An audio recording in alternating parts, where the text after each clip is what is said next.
Ito yung ulam natin para kay Mrs. Ayan. Nagluto tayo ng tinola. Kanina kasi wala tayong nakuhang papaya. So yan na lang muna guys. Next time na yung papaya. Makakain lang si Mrs. para sa kanyang dede.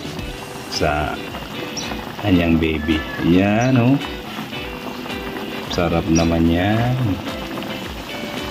Tinola.